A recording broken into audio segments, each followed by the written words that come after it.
Hello and welcome. My name is Laramie, and today we're going to talk about everything that I knit in 2024. Before we dive into the individual items that I knit in 2024, I wanted to start with some stats. Now, I'm sure I'm forgetting at least one thing on this list. This is the grand list of everything that I knit in 2024 in theory, but I feel like I'm missing something. So if I think of something that I've missed by the time I publish this video, I'll add it somewhere on the screen. But starting with some stats, according to this list, I knitted 34 objects and I finished 16 of those. And if you do some simple math, that is just under 50% of a finished rate, and then like 51 to 53% of a not finished rate. So there was a couple of frogged items in there, several works in progress, and then several, but not quite as many, finished objects. I do want to say that I do not remember the order in which I knitted all of these things, so this is not going to be a perfect progression from my first knit, which if you've watched my first video, you will be familiar with, all the way up to my current knits. So keep that in mind. Some things might be mixed around in the order that I talk about them. I'm also not going to spend very long on any item. I'm hoping to make this a relatively quick video. And so things like my sweater that I recently finished, that we'll talk about way more in depth in a future video. So keep an eye out for that if that is something that interests you. But let's just dive right in. So the first item is my popcorn scarf. Shout out to the lovely viewer who commented on my first video and told me to just bind it off and use it as a scarf and call it a day. I appreciate you greatly. I did that and I actually love the length. You were correct. This is plenty long for a scarf. This will probably hit my mic, but I'm going to show you anyways. This is the perfect length for when I go out to the horse barn and I want to ride. Sorry, folks. I'll try to keep it from hitting my mic. Where I don't have all this bulk that falls down in front of me, so it doesn't restrict my movement or feel uncomfortable and bulky, but it's still really warm around my neck, which is usually where my neck and my face get cold when I ride. The rest of me does not because I'm moving around so much. So you were correct, lovely viewer. I appreciate you. Thank you. And this is now a finished object, popcorn scarf. All right, that was item number one. Item number two is up in the air as to which is actually item number two. So after I started working on that scarf, again, if you watched that first video, you may recall that I stopped knitting that scarf about halfway through because I decided I really liked knitting and wanted to get real knitting needles and do some actual knitting with actual knitting needles. And so in the process, I picked up this book. This is Simple Knitting by Erika Knight. And I used this book to basically teach me how to knit. I knew how to knit, like the actual knit stitch, but I did not know how to purl. So it taught me how to purl. It taught me several different types of like increasing and decreasing. And then it also has a stitch library, which I still use to this day. Obviously, garter stitch, which is like the first one everybody learns. Same with stockinette stitch. But I also used it to teach me, and you'll see it coming up. Let me see if I can find it. I think it's seed stitch. Yeah, seed stitch. So I did some of the washcloths you're about to see in seed stitch. So I use this book a lot. And then I also use the patterns in it. From that book, I started knitting washcloths. So this is that seed stitch washcloth. I had in mind that I was going to use this for a kitchen washcloth. I haven't used them yet because at the time I didn't know how to weave in ends, and you can see I didn't leave I didn't leave much for me to weave in. I probably will just weave in what little bit is there and then actually start using these. because part of the joy of knitting is using the items that you knit. And I do really good on the items that I wear, but I just threw these in a drawer and just kept making them and then never used them. So this is the first one. I then created another seed stitch washcloth using the Erika Knight tutorial. I also, again, I mean, look at that. Weaving that in is going to be interesting. But even if I don't weave it in, I'm not worried about it. It's just a washcloth. Here's another. I also at this time didn't know anything about gauge. I never took a gauge swatch. I was just trying to learn how to knit, how to purl, you know, the different techniques. This is a variegated yarn. I didn't do color changes at this time. And then I started to get confident, and so I started to do color changes. I did a couple different stitches, maybe the tweed stitch and the seed stitch in this one. And then it looks like I also did maybe a 1x1 rib. And then I also did color changes here. They're not super smooth. You can see I color changed in the middle of the row down here, so it doesn't look super great. But I was just playing around learning how to knit. Through this process, I also learned that I don't love knitting with cotton. It's kind of hard on my hands, but I still enjoyed this process. I think this was fun. In my mind, this was going to be a like face or like body washcloth. It's a little less like rough and grabby than these. Also, though white, I don't think I'd necessarily want to use white on my dishes. But yeah, I'm pretty proud of that. Again, did not know how to weave in ends. At this time, I was more interested in learning how to knit, so weaving in ends was not really something I gave a crap about at that time. And then I was also, I was also enjoying colors and seeing what I could do with different colors. So I held that same cotton yarn double. This is a green and a white to see what that would look like. And I just did stockinette stitch here. This was my first like long form attempt at stockinette stitch. It creates a super thick fabric because it's 2 strands of cotton yarn held together, and I don't really love the final output, but it would be super absorbent. So I will probably weave in my little baby ends here and then see if I can use it either in the kitchen or maybe when I wash my face to like soak up the water off my face. Again, I just need to use these. I made them and I like them, so I should just use them. I also created a coaster. Again, weaving in ends, not something that I cared to learn at the time. So this was my first coaster attempt, and I mostly did this as a swatch to practice color changes. I did that without looking up how to properly change colors. And I actually didn't do too badly. I don't feel like. I think I did okay.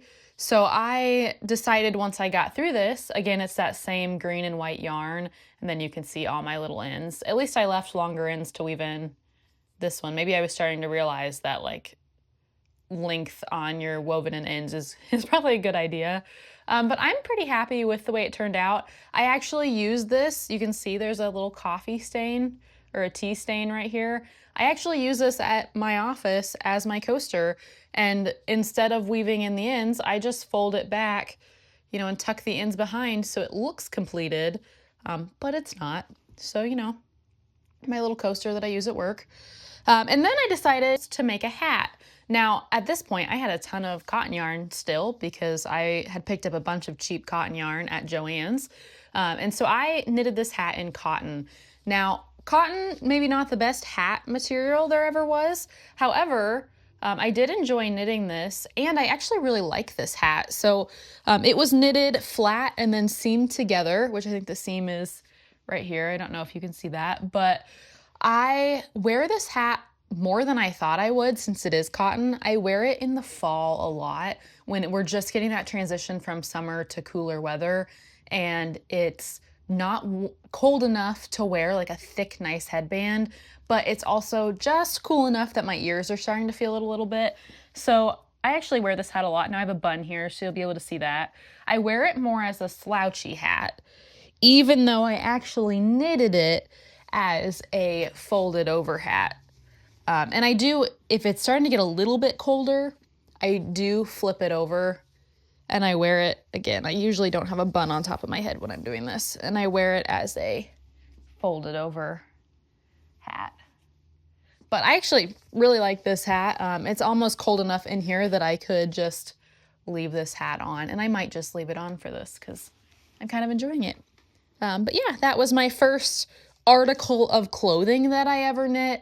I guess the scarf is, but it's the first one that I actually finished. And if you'll notice, I wove in all of my ends. So I feel like this was a big growth moment for me. You can kind of see there's a little end popping out here. But yeah, I finished this and I was like, you know what? I actually probably need to weave in my ends. And at the time I got to the top of this hat, like I had learned decreases. You know, I had mastered 2x2 rib. I was feeling pretty confident. So I was like, it's time to weave an end. So there's the little woven in end popping out at the bottom there. I wouldn't say I did a great job. I still would say that I'm not super great at weaving in my ends, but you know, I'm a work in progress, right? I'm a WIP. So I'm pretty proud of this guy. You know, when I started this video, I didn't remember how proud I was of this hat, but this is an item that I actually do wear.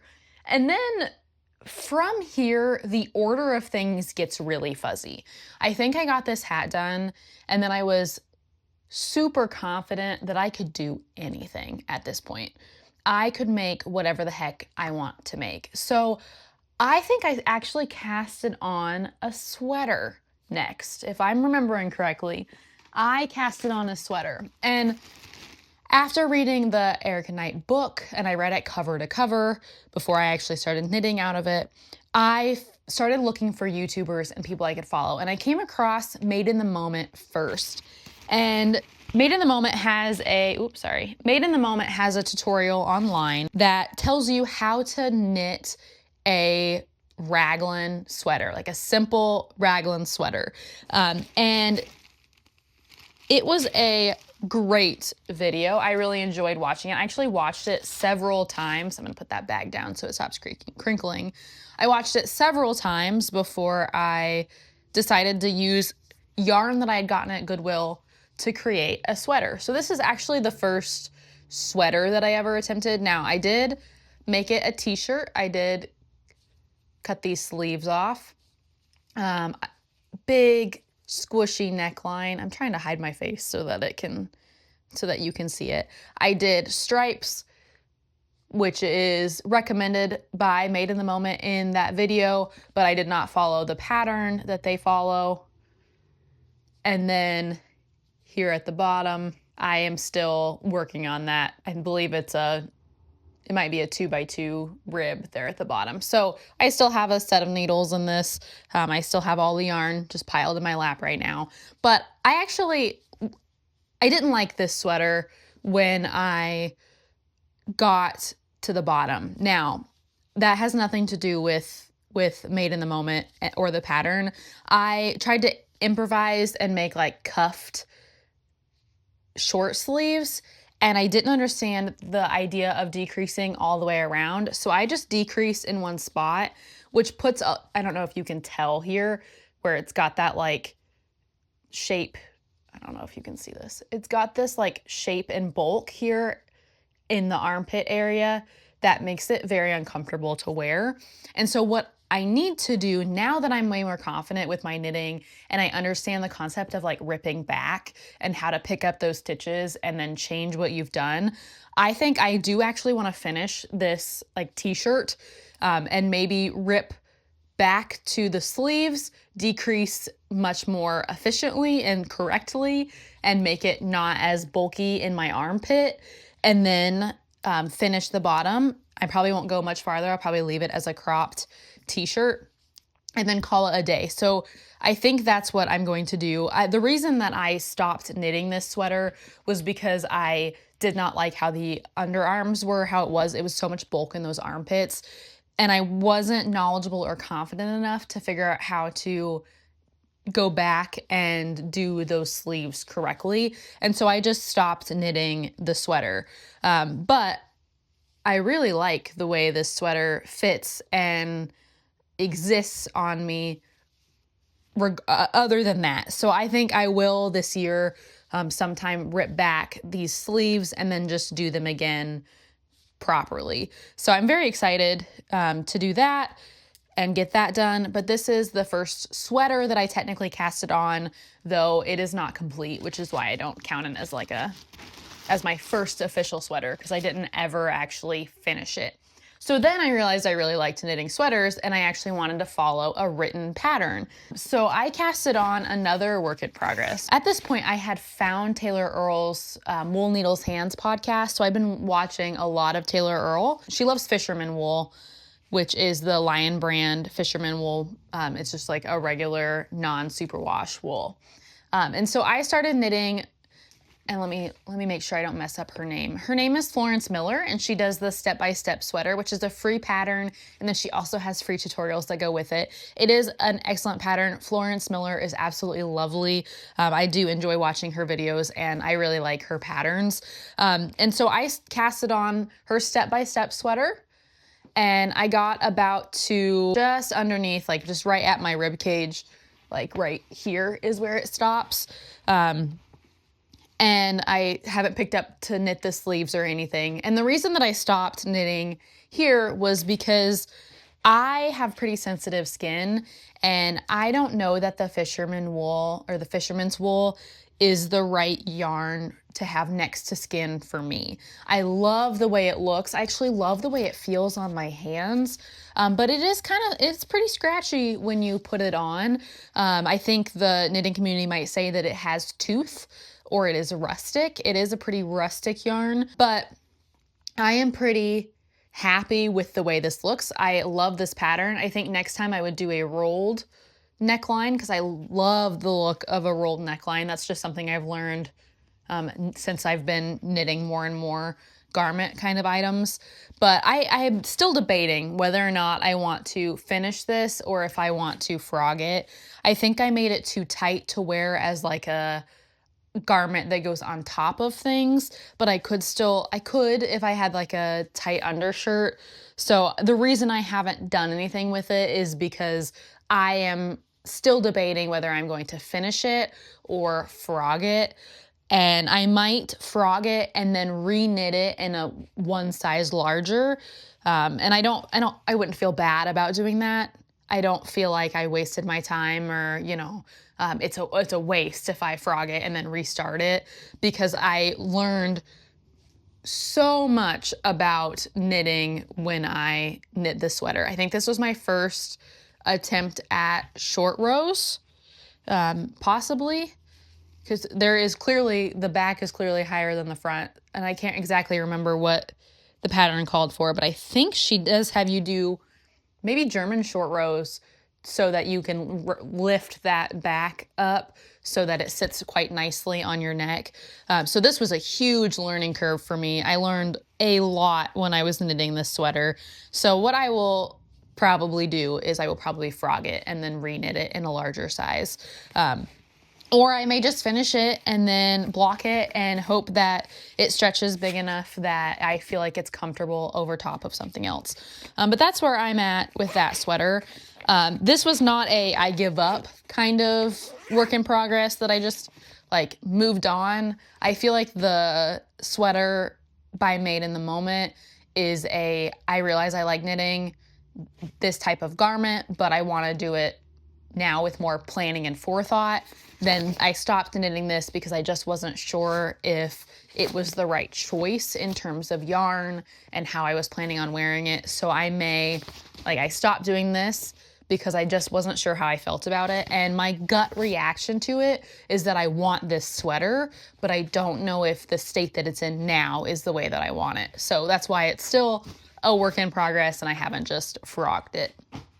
And then I casted on a couple of other items. I casted on, let me see if I can find it, the Soho top by Kaidre. Not sure if that's how you pronounce her name. This is an adorable top. I'll put a picture up here. This is something that I frogged.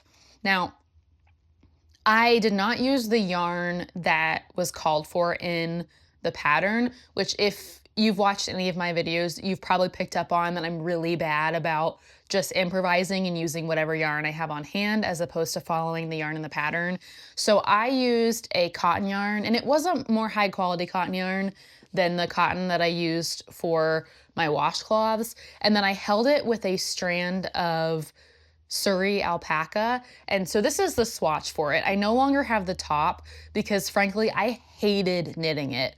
I really hated purling with the cotton yarn. It really hurt my hands. As much as I want that top, and I will probably knit that top again, but not in cotton, because again, the pattern has nothing to do with my hatred of it. I just really did not enjoy the process. And then I ended up, like, when I was trying it on to see if it looked okay, the yarn came off the needles, and I was already really frustrated, and so I just frogged it. But this is my swatch from it. And I still really, really like this fabric combination. Again, it's just like a white cotton with like a tealish, bluish Surrey alpaca on top. This is what it looks like on the backside. And it is super soft. Like, this is a next to skin kind of wear if I could get past knitting with that cotton yarn, because it just did not have a lot of stretch. It was really uncomfortable. And then there's also that issue of when you go from knitting, none of this was knitted in the round, but if you go from knitting in the round or knitting flat, which is how you knit the straps and about to the underarm area, is when you're knitting flat on both sides, and then you join in the round and you knit in the round. Well, when you're knitting garter stitch in the round versus flat, your tension can be different. As you can see here, this is a little different, but this is garter stitch and this is just purls on this side. But your tension can be different, and I definitely saw my tension change, and I did not like that. So that was another reason I was just frustrated and done with the garment. I felt like I needed to build some more skills before I continued. And so I went ahead, I frogged this. I still have the pattern. I plan on using the pattern, and I may even use this same yarn to make it. I might, just because I'm obsessed with how it feels in my hands. But I will definitely do some more swatching and some more research before I embark on that journey again. The pattern was really easy to follow. I actually enjoyed the straps were easy to follow. Everything made sense. I didn't have to restart. The pattern writing is beautiful. It's just the yarn that I chose was not maybe the right yarn. I also don't know that I had the skills to take on that kind of challenge at the time. I think I was a little overconfident. I should have backed up, done a more simple pattern, and then cast it onto this. So I would probably have a lot more luck now that I've knitted other garments than I had trying to knit this with very limited knowledge, right? But this was my first paid pattern, and I loved the pattern designer so much that the sweater that I did finish, which is I don't think I wrote my sweater down. I did not. Okay, so a 35 knits and 17 finished objects. Wow, I can't believe I forgot that. But it is this sweater. This is I want to call it the Serene sweater or the Sarian sweater. We've talked about this a couple of times on the podcast or the YouTube, but try to back my chair up a little bit. This is that sweater. It is by the exact same designer, which tells you how much I enjoy the patterns by that designer. I love this sweater. This is my finished sweater. This is the one that I actually finished. I thought about the yarn choices. I actually did a gauge swatch. I matched gauge when knitting the gauge swatch, but my gauge was tighter when I knit the sweater, so I'm gonna have to keep that in mind. But it wasn't a big deal. When I realized when I got down to the armpits that it was still way too far up in my armpits, I decided just to keep knitting down a little bit farther and then switch. So basically the top was knit in a size small, and then from the armpit down was knit in a size medium to accommodate for my slightly tight gauge. I'm still working on weaving in the ends. I want to show you that improvement. Look at that end as compared to, my little dinky ends here. So this was a big win. I started this shortly after Theodore. He sees what we like to call tree rats, but SQUIRREL. I don't know if there's 2 R's or 2 L's, but you get the point. But yeah, I'm pretty proud of this. We'll talk about this more in an upcoming podcast. I plan on having my ends woven in, and I plan on wearing it for that podcast. So I'm very excited about that sweater. But that was by the same designer, Kydre. Really love it. So, again, nothing against that designer. And I plan on knitting more of her items because she has some beautiful garments that she has published. So I'm going to keep knitting those. So next, again, this order, and we're completely out of order, I believe, but I knitted a couple of fire pit mitts for my sister and my mom for Mother's Day, for both of them. And if I can get pictures from them, I will throw them up on the screen. If not, they just look like all my other fire pit mitts that I will show you now. These I did not knit until later. So this is essentially what they look like, but they have the thumb. I just haven't knit the thumbs on any of these. So on here, I wrote down, I knit 2 finished fire pit mitts, and those are the ones for my mom and my sister. I did my mom's in a light pink and my sister's in an off-white. And then I have knitted 8 fire pit mitts that are works in progress. And so I've got this green that's longer that I just need to finish the thumb. Here's the pair to that. I have these, which are shorter, and again, I just need to finish the thumb. And then this off-white color, this is the same color that I knit my mom's in, or excuse me, my sister's. Again, just waiting to finish the thumb. I plan on finishing the thumbs on all of these. I also have this work in progress. So this one, again, it's another fire pit mitt in green with the thumb knitted. I did these one at a time. Those I did 2 at a time. And so I still have my other one right here. That's all the farther. This is all the farther that I have gotten.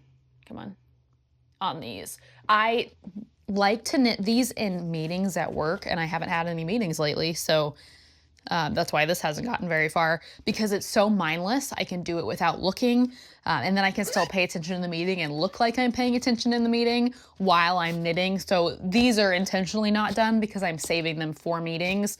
And then I also have, I think it's this set. Yeah, this set that I started working on 2 at a time, and then on the same needle, I should say. And then I decided that I wanted to try 2 at a time on different needles, and I actually really like that. So both of these fire pit mitts are ready to split for, I just need to split for the thumb and the rest of the hand. So I need to put all of the thumb stitches on scrap yarn and then continue knitting in the round up until about my knuckles.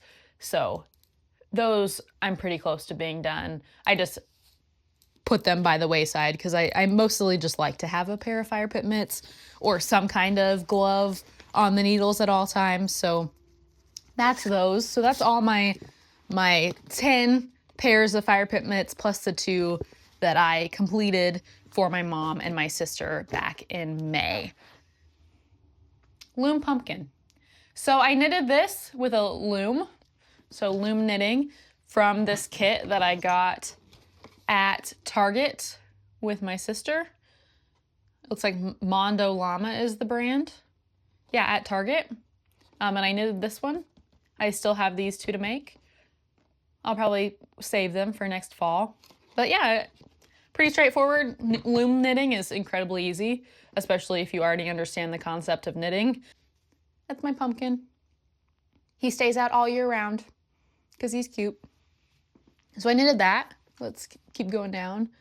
Oh, I also knitted for my niece's 2nd birthday. I knitted her a fox. His name is Emerson the Fox, and this is by Rachel Borello Carroll. And this is my first amigurumi stuffed animal stuffy, whatever you want to call it, that I tried knitting, and I'm super proud of it. So I'll show a photo here. Natalie carries it around everywhere, and she calls it her fox, of course, because it is a fox. I don't think she has a name for it. I am obsessed with this. I'm so proud of this knit. So I'll throw those pictures up here. And that one was really fun to knit. And I plan on knitting another one for her. I'm thinking about knitting her a unicorn. The same designer has a unicorn pattern, and so that might be the next like stuffed animal that I try to knit. But really excited about that. And then I need to figure out, let me go see if I can find my socks. I wear them all the time, which is why I'm not entirely sure what I did with them. And then I'll come back. So BRB. All right, I found them. I found the socks.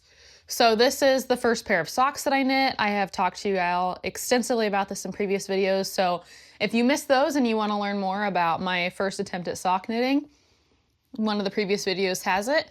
I believe it was the first podcast episode, so the second video that I ever filmed. I mean, at this point, this makes video number 4, so there's not many to go through if you want to watch them. But yeah, these are my first socks. This is the One Sock by Kate Atherley pattern. Love it, loved it so much that I casted on a second pair. This is Peyton's Croy yarn in Cascade colors. And then I casted on this pair, which is the KNC or Knit and Crochet Sock Star in the color Tutti Frutti Pop. So I've talked to you all a little bit about these as well. And maybe I'll pop this on my sock cardboard so you can see it. I just have to knit the rest of the foot and the toe, and I'm going to try a little different toe this time, I think. But yeah, that's what we've got so far. It's kind of wild, but I love this sock pattern. I actually really like the heel flap and gusset heel, but that's also the only heel I've ever knit. So, you know, I have nothing to compare it to, but I really like what I've got so far. So I'm just going to keep knitting those. And yeah, next item we have, let's see, we're getting down to the end. So the super bulky hat ×2, what I have down here, I will throw them up on the screen. These are the hats that I knit for my mom and my stepdad that were matching. And then I have Really Warm hat popped up here, which is the one that I knit for my sister for Christmas. And then Mike's hat, this is the real update. So if you watched the last episode where I talked about all my gift knitting, I talked extensively about how I started to, or not super extensively, how I started to knit a hat for my brother-in-law in smaller knitting needles, and it was a super bulky hat, but I wanted to knit it differently than I knitted the hats that I knitted for my mom and my stepdad, and then my sister and dad. But I knitted a little bit farther and found out that it was going to be way too tight. Once I knitted like 7 inches in, I could not get it on my head. And I have a very small head in comparison to most people, most adults anyways. I have like a kid-size head. So if I couldn't get it on my head, I knew Mike would never be able to wear it comfortably. So this is the state that Mike's hat for Christmas is in. I frogged it. This is the second frogged item of the year. I will be knitting him probably a hat in the same style of my dad's, using the same yarn, but one that he can actually get on his head. So technically started in 2024, frogged also in 2024. So this will be a 2025 hat. I'm excited to get that done. And then of course in my lovely project bag made by my sister, still obsessed with this thing. And then we have my dad's hat, which is a combination of the Really Warm hat pattern by Melissa Labar, which I knitted my sister's hat in. And then once I get, ooh, I dropped a stitch. That's no bueno. Once I get a little bit farther, I will switch and just do stockinette stitch for the rest of the hat. But this is Dad's super bulky hat. Excited to have that done for him. It was a Christmas present, It is, as of today is January 5th, I believe. So, you know, just a little behind. It's fine. And then I think that might be it. Let's see. Oh, blanket. So early on, I did cast on, this is one of the biggest projects. I actually think I casted this on before I started knitting the washcloths. I think I casted this on really early, but this is my very first attempt and current only attempt at knitting a blanket. And it is still in progress because I did not realize how much effort it takes to knit a blanket. So this is just a garter stitch blanket. I did not use a pattern, and I knitted it with this yarn. So this is Bernat Yarnspirations Forever Fleece Tweeds.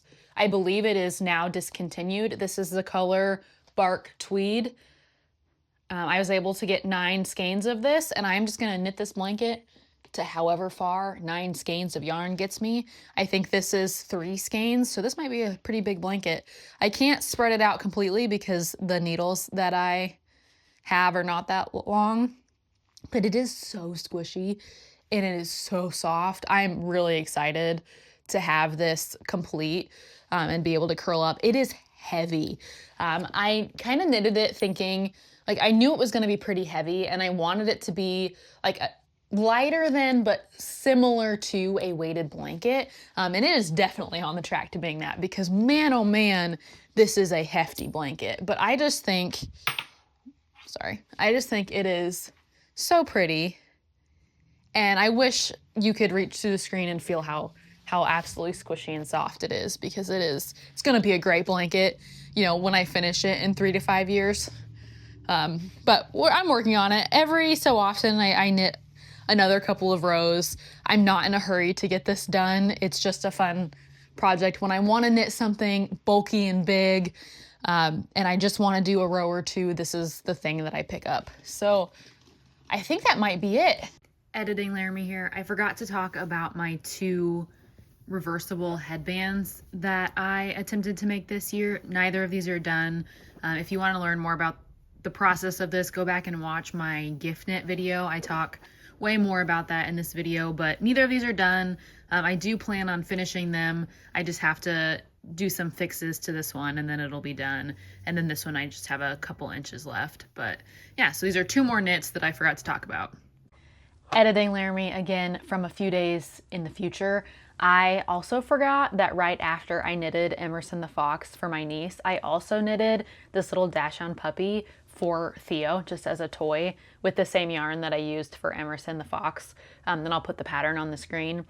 So this actually, I'm getting ready to tell you the stats of my knitting, like the updated stats, but the stats I'm about to tell you are incorrect. I actually knitted a total of 36 items this year and 18 were complete, which is a perfect 50% finish rate. So I finished completely half of the items, and then the other half they're still work in progresses, or I frogged them. So I'll hand it back over to Past Laramie, who is about to give you the incorrect stats.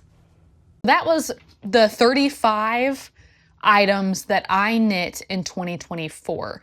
My bonus knit, or my bonus make, is I did sew something. So way back before I even started knitting, I wanted to learn how to sew. I decided I wanted to try my hand at making an item of clothing. So I decided to make a skirt, and I used an old skirt pattern that I found probably at a thrift store or at, I don't know, maybe my sister found it at a yard sale, and I modified it so that it was short, and I used fabric that I'm pretty sure was a curtain that I got at Goodwill. So this is the skirt that I made.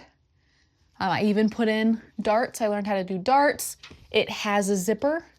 And then I will at some point throw in a video of me actually trying this skirt on for you so you can see it.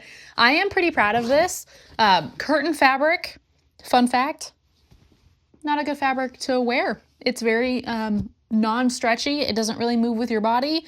It doesn't super breathe, but I enjoyed the process. I did some lovely, I think these are called, I actually don't know what kind of seams these are. but I rolled it over to protect all the seams so it wouldn't fray.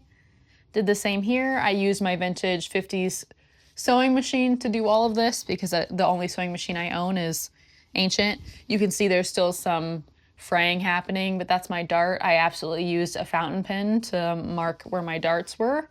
But I am pretty proud of this. This was the one and only item of clothing that I have sewed entirely from scratch. Pretty proud of that. That was the technical first make of 2024. And then I picked up knitting and the rest was history.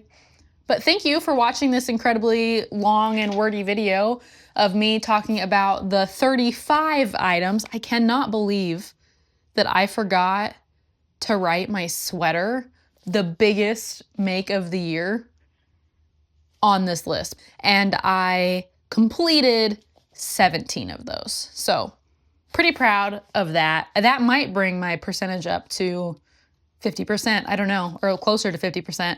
I'll throw it on the screen. But again, thank you for watching. If you are new here, which you probably are because this is video number 4, I would love to have you join the channel. So feel free to subscribe and like. If you would like to, leave me a comment. How many knits did you make this year? Did you manage to knit anything? Is there anything you want to knit in the new year? But regardless, take care and I will see you in the next video.